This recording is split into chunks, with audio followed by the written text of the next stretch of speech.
A mulher com prótese de silicone é mais difícil para fazer o exame? Como que se dá em cima desse tabu, em cima da prótese de silicone?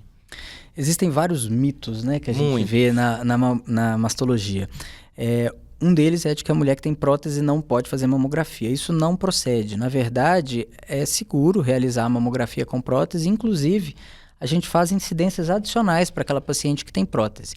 Então, é claro que a prótese ela pode tampar um pouquinho do tecido mamário, né? Então, para tentar corrigir essa dificuldade... Esse obstáculo, né? Exato. A gente tem incidências adicionais. Então, o clássico, que é fazer a médio-lateral, que é aquela compressão assim, e a crânio-caudal, que é a compressão de cima para baixo, a gente faz mais uma vez em cada uma dessas incidências com uma manobra que a gente chama de Eklund, que você puxa o tecido mamário para frente, empurra o implante para trás. Com isso, você consegue trazer o tecido mamário para poder ter uma visualização melhor.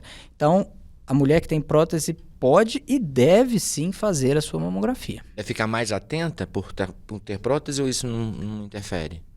Na verdade, existem alguns relatos, né, de doenças associadas ao silicone, mas isso não é o câncer de mama mais clássico que a gente tem. Existe uma doença, né, associada ao implante mamário, que é o linfoma anaplásico de grandes células, que é extremamente raro e que é maior em pacientes, né, que ele é predisposto pela presença do implante mamário.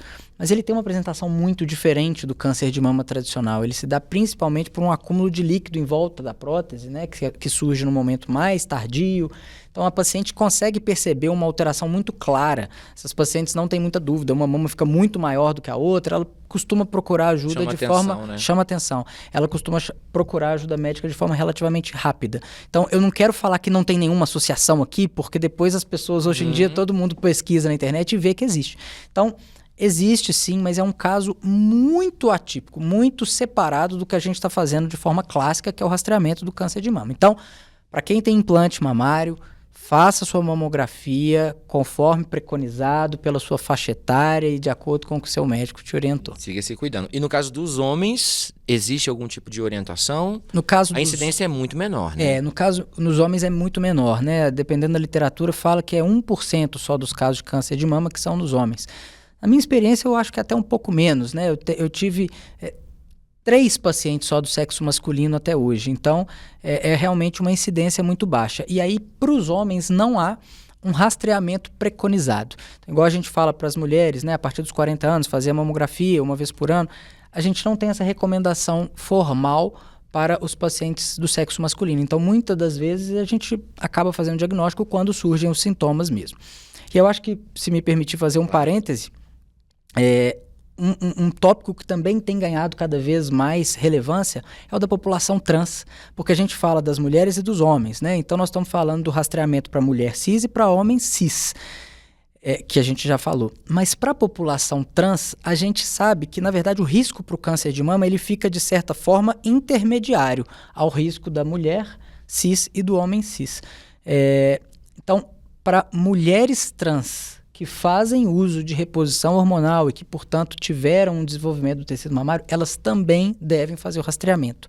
E no caso dos homens trans que não fizeram a cirurgia de redesignação sexual, ou seja, os homens trans que ainda possuem mamas, também devem fazer o rastreamento. Importante demais. O autoexame ainda é recomendado? Qual que é a orientação com relação ao autoexame? Para gente terminar o bloco de dicas. Esse é um outro mito que a gente tem uma história interessante. Na verdade, hoje, apesar de ouvir falar muito do autoexame, a Sociedade Brasileira de Mastologia não recomenda mais o autoexame da mama daquela forma sistematizada. Então, só para fazer um breve panorama histórico, né? Na verdade, nos Estados Unidos, na década de 50, surgiu essa ideia de estimular as mulheres a se examinarem. Então, elas fariam o exame de forma mensal, na frente do espelho, com alguns movimentos de forma padronizada, que foi ensinado para elas. E, na verdade, o que a gente viu? Que palpar a mama não é fácil, né? A mama ela tem irregularidades que podem gerar falsos positivos. Então, essas mulheres ficaram, primeiro, muito tensas, né? Trouxe uma carga emocional muito grande, aumentou o risco de biópsias, muitas vezes desnecessárias nessas pacientes, e não houve ganho de sobrevida, não houve ganho de nenhum desfecho oncológico. Então foram feitas revisões sistemáticas na década de 90, no começo dos anos 2000, e aí com isso a gente viu que não trazia um benefício significativo. E o mais importante dessa questão é o efeito de uma falsa sensação de segurança que algumas mulheres tinham ao fazer o autoexame e não perceberem nada de alterado.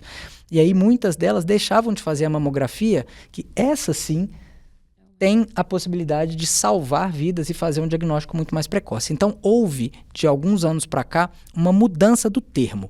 A gente evita usar o autoexame da mama e a gente usa agora o autoconhecimento. Então, as mulheres devem conhecer o próprio corpo. É claro que se elas identificarem alguma alteração, elas devem procurar de forma mais precocemente o médico, mas não de forma sistematizada de se examinar. Nos momentos oportunos, então, quando ela estiver no banho, quando ela estiver com o companheiro, a companheira, trocando de roupa, nesses momentos, se ela identificar qualquer alteração, ela deve procurar de forma mais precocemente a ajuda médica. Assim como você procuraria um dermatologista se você identificasse uma lesão na sua pele, né, com um aspecto diferente. Então, houve essa mudança de autoexame para autoconhecimento nesse sentido. O nosso foco da campanha de Outubro Rosa, então, se eu tiver que deixar uma coisa aqui de mensagem para casa sem dúvida, mamografia a partir dos 40 anos, né, para aquelas mulheres. Houve, inclusive, uma mudança no SUS recentemente, né, no dia 23 do mês passado, o ministro da Saúde mudou a idade de início da mamografia, que antes era aos 50 anos, né, pelo SUS, dos 50 aos 69, e agora aquelas mulheres entre os 40 e 49 anos, elas têm o acesso garantido sob demanda. Então, não há uma recomendação formal que elas devam fazer a mamografia, mas se ela discutir com o médico dela e for indicada, elas têm o direito de fazer a mamografia agora nessa faixa etária. Porque a faixa etária anteriormente preconizada, né, que era dos 50 aos 69 anos, ela, sem dúvida, é uma faixa etária que a gente tem uma grande incidência, mas cerca de 40% dos cânceres de mama, eles ocorriam fora dessa faixa etária daquele rastreamento, né, preconizado. Então, sem dúvida, a gente comemora essa mudança que aconteceu, né, no finalzinho do mês passado, com essa ampliação do acesso à mamografia. Então, tanto para as pacientes ali entre os 40 e 50, quanto com a idade de término, né? Que antes ia até os 69 anos e agora foi atualizado até os 74, né? Claro, com margem para individualização de cada caso, né? Dependendo das comorbidades, expectativa de vida de cada paciente. Então, para terminar, mamografia de quanto em quanto tempo? Pela recomendação da Sociedade Brasileira de Mastologia, Federação Brasileira de Ginecologia e Obstetrícia e Colégio Brasileiro de Radiologia, mamografia dos 40 aos 74 anos de forma anual, cabendo individualização na idade de término. Se a paciente tiver uma expectativa de vida grande, você pode continuar fazendo. Pela atualização do Ministério da Saúde, portanto pelo SUS, dos 50 aos 74 anos de forma bienal e com essa ressalva daquela faixa etária entre os 40 aos 49 que pode ser realizada de acordo com a demanda da paciente. Lá no nosso hospital, de uma forma geral, a gente faz anual dos 40 a partir dos 40 anos.